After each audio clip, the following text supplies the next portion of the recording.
Doing two NBA player props here on PrizePicks for Tuesday, November 14th. Before it gets started, there is a link in the description below. You can hop into our premium Discord, $9.30 per month. It's where I post all the plays I'm making on PrizePicks. We also have other premium cappers in there as well that post all of their plays, research, and analysis. Overall, you guys, super positive community. Everyone in there just trying to help each other cash.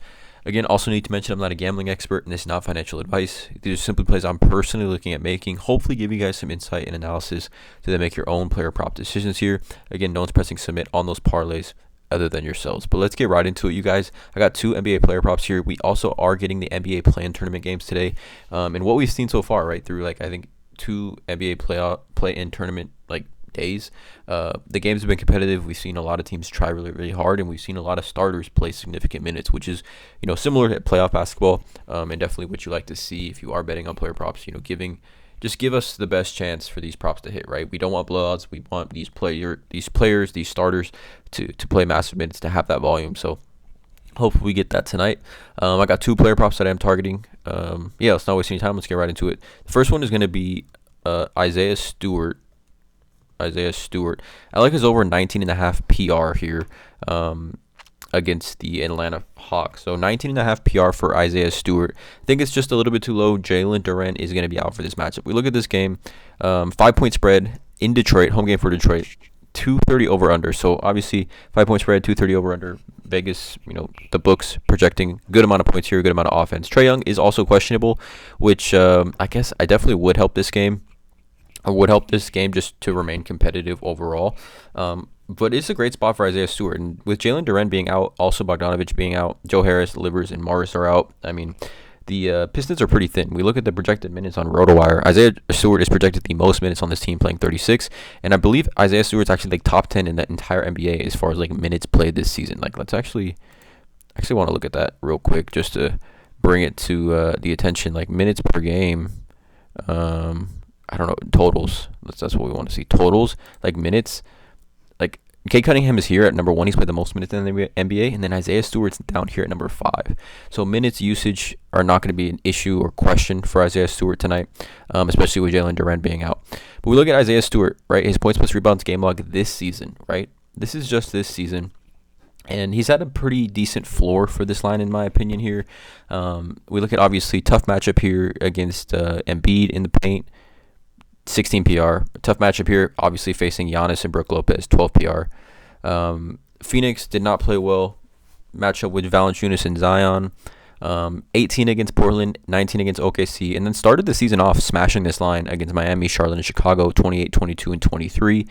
And his most recent game, coming off Sunday game, he had 28 PR, 17 and 11 in 31 minutes against the Bulls, who he smashed the over on that twice this season. But this game, take a look at this. His points plus rebound game log when he plays 30-plus minutes without Jalen Duren. 2 games this season, he's had 28 PR. 28 against the Golden State Warriors on November 6th and 28 against the Bulls, like I just talked about. Actually, he's actually played without Jalen Duren 3 times this season.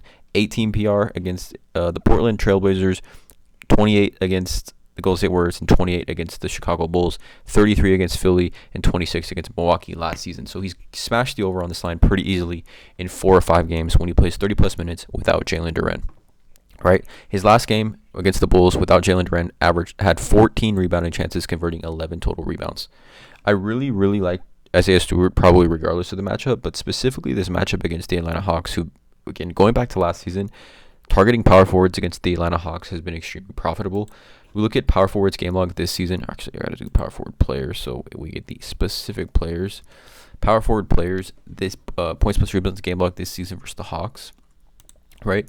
We've seen a good amount of players. I mean, I'm going to do centers as well, but Chet Holmgren, Randall, Zion, Washington, Kuzma, Giannis have all had 28 plus, right? 28 plus.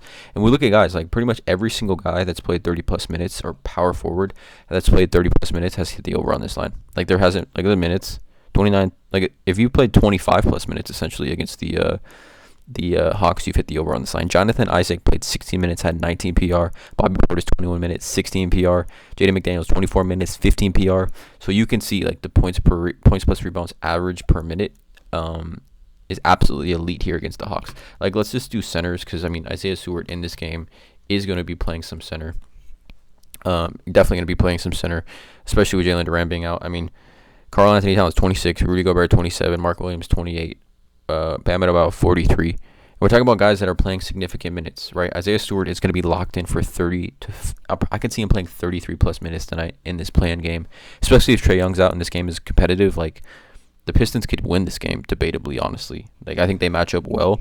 Isaiah Stewart's way too big and way too strong for Jalen Johnson. And I think Capella and Marvin Bagley, obviously Capella's firmly planted in the paint. So it should open up some opportunities for Isaiah Stewart. And just like I said, going back to the matchup, on the season, 2 power forwards, right? Opponent averages to power forwards. The Hawks giving up the second most points in the NBA to the power forward position. Again, total rebounds, 8th most total rebounds to the power forward position. And overall, fantasy points per game, right? Just overall production to that power forward position. The 5th most fantasy points per game to that power forward position, you guys. We just look at the on-off court stats here for Isaiah Stewart. Even going back to last season, with Jalen Duren and Bogdanovic off the court at home, per 36 minutes, which again, he's going to be playing close to 36 minutes. Jalen Duren averages around 24 PR. Again, 24 PR in 22 games. And I think he's making a leap this season, right? He's making a significant leap this season, considering these last two games, right, without Jalen Duren. 28 PR, 28 PR. And it's a strong matchup, right? In my opinion, a very, very strong matchup for Isaiah Stewart. That's going to be the first play. I think a little bit too low. 19.5 over PR over for Isaiah Stewart is the first one. The second one's going to be a fantasy score. Definitely an interesting one here, but I did a significant research on this guy. It's going to be Kyle Lowry over 23.5 fantasy. So right off the bat, Tyler Hero is out for this game. Tyler Hero is out, and we're seeing Kyle Lowry already with Tyler Hero was playing significant minutes this season. We look at this matchup, Miami at Charlotte. It's actually only a 4.5 point spread. 223 over under. We know how horrendous Charlotte's defense is, but they do play a little bit better at home. Hopefully, mitigating that potential blowout risk here. But we look at Kyle Lowry. We look at his game log when he's been with Miami, when he plays 30 plus minutes without Tyler Hero. All right, he's gone over this line in every game except for 3. And coincidentally, he went under this line against Charlotte, but we'll get back to that in a second. Obviously, without Tyler Hero in that game, there was like Gabe Vincent, I believe. Yeah, Gabe Vincent was on the team still, and so was Max Strus. So that's obviously, impacting that volume there. But we look at Kyle Lowry, game log, 30 plus minutes with Miami without Tyler Hero. He's hit the over on this line in every single game except for 3 games. 3 games. We look at this season, he played 1 game at Atlanta, 25.4 fantasy in his most recent game, played 33 minutes, 17, 2, and 4.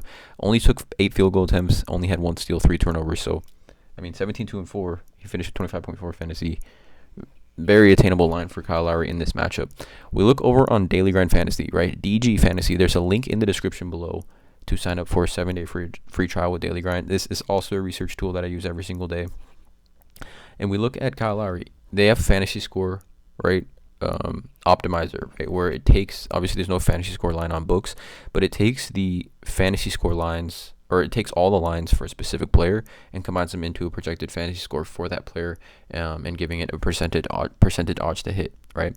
And Kyle Lowry, he has a 54.9% odds to hit this line of 23.5 over on Daily Grind Fantasy, right? According to all his lines combined on DraftKings, he should be at 25, and on BetMGM, he should be at 24.9, giving us a 2-point, almost essentially a full 2-point discrepancy on this fantasy score line on PrizePicks at 23.5. This is specifically telling me that we should see this line bump up to 24 by the time this game starts as well. So again, link in the description below. You guys get a 7-day free trial with Daily Grind Fantasy. It's also an elite research tool that I do use every single day. You can see the other players that are projected as well. But Kyle Lowry for 23.5, 54.49% odds to hit on Daily Grind. According to DraftKings, his line should be at 25. We'll get over on Outlier, again, a research tool that I use every single day. His last 3 games, 3 of his last 4 games against Charlotte, he's hit the over on his 19.5 PRA line. Obviously, positively correlates to his fantasy score line. Link in the description below for a 7-day free trial to Outlier. But Kyle Lowry, without Tyler Hero on the floor this season, just this season alone, without Tyler Hero on the floor, Kyle Lowry sees a 7.3% usage bump, 7.3, and averages 10.7 more fantasy points per game per 36 minutes when he's on the floor, and averages 0.3 more fantasy points per minute, right? So his total fantasy points per minute with Tyler Hero off the floor is 1, right? And he's averaging 34.3 fantasy points per minute per 36 minutes, okay? Kyle Lowry's going to play around 30 minutes tonight. If he averages 34.8 fantasy points per 36, essentially through 9 games with Tyler Hero off the floor, all we need is 23.5, 23.6 to hit the over.